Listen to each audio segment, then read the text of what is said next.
Susan and Martin took a short drive south of their country home one Saturday evening to take part in a special event at the Volland Store. Located a few miles southwest of Alma, Kansas, on a scenic drive that runs through the valley of Mill Creek, Volland was once an active shipping point for local ranchers sending their cattle to market on the railroad. As transportation models changed and rural communities have experienced population losses, small towns like Volland have been left behind, with abandoned buildings slowly disintegrating and collapsing. Such was the case with the Volland Store before Patty Reece and her husband Jerry came along to rescue it.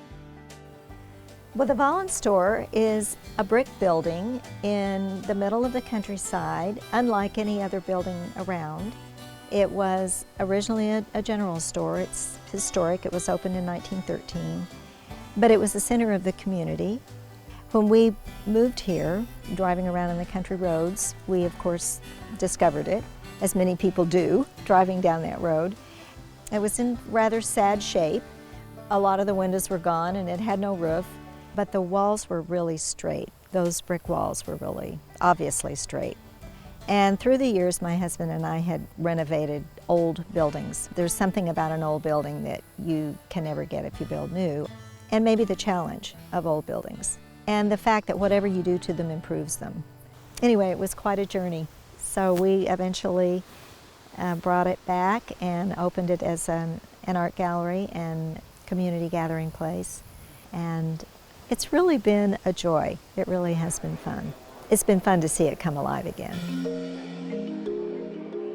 Things take place year-round at the Volland Store, from art and photography shows to stargazing parties out on the lawn in the summertime, to displays of family history projects prepared by local high school students.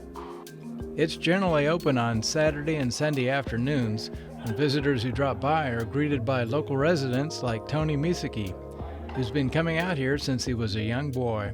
Volland was really a going place then, at that time. You know, the store was a busy place. They were just people coming all the time, because there were so many more farmers and ranchers lived here then that have gone and left. You know, the population is not here like it was then.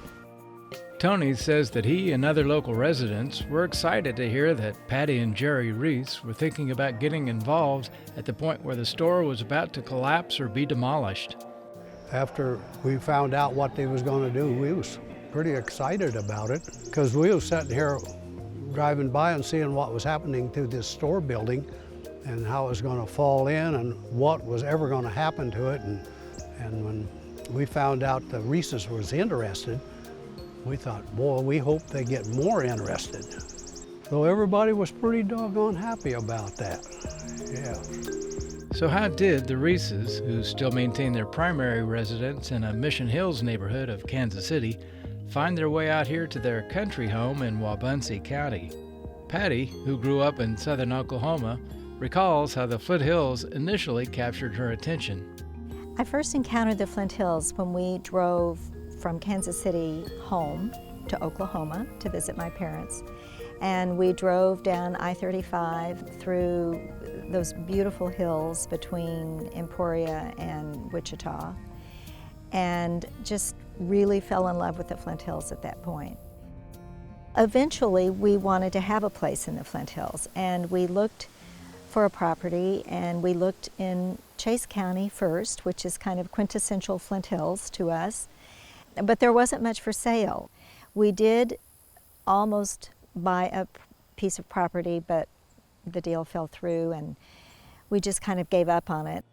Several years later, when their daughter started school at K-State, they got off the interstate on the way from Kansas City to Manhattan one day and took the scenic drive along Mill Creek. Finding the area quite appealing, they returned to take another look later on, spotting an old stone house for sale by auction. With Jerry away on a hunting trip, Patty and her daughter went to that auction and bought the property, just a couple miles down the road from Volland.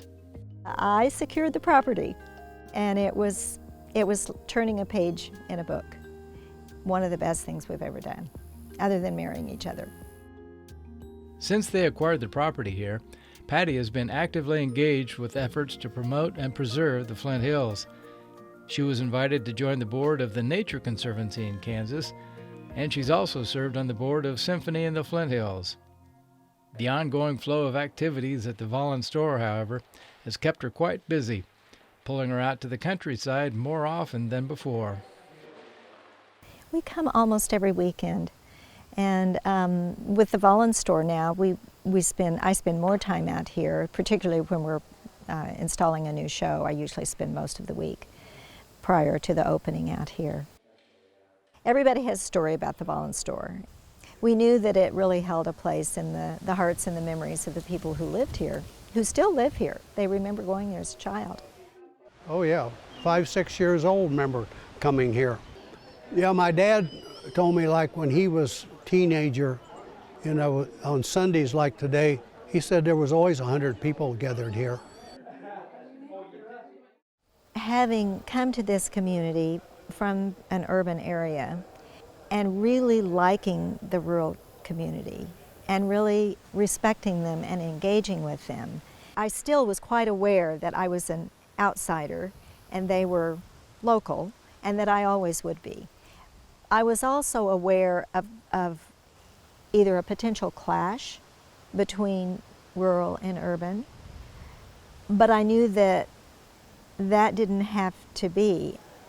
What we had experienced was acceptance by the community, and I thought that this might be a good place for other people to experience that same kind of thing, both from the urban community and from the rural community. I really wanted it to be a place where the two could come together and meet each other and feel comfortable and make new friends and, you know, come to things that both would be interested in.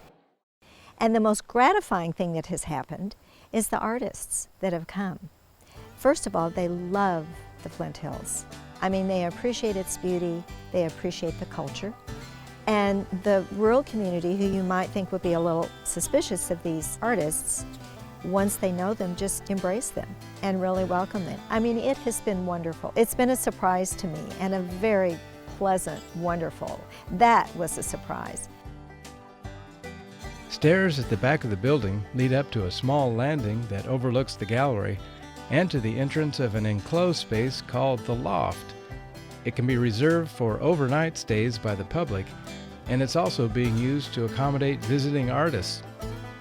There will be additional space for artists and other visiting professionals available soon in one of the vacant houses up the street, which is being redesigned and renovated with the help of advanced architecture students from K-State. We feel like we're building something good here at the Volland Store, and we want to see it continue, and we want to see it sustained, and we feel like it needs to be more than just a gathering place and an art gallery, and it needs to be perhaps a little community where artists can gather, kind of an artist residency community, and that's what we're working toward. So it's still a work in progress.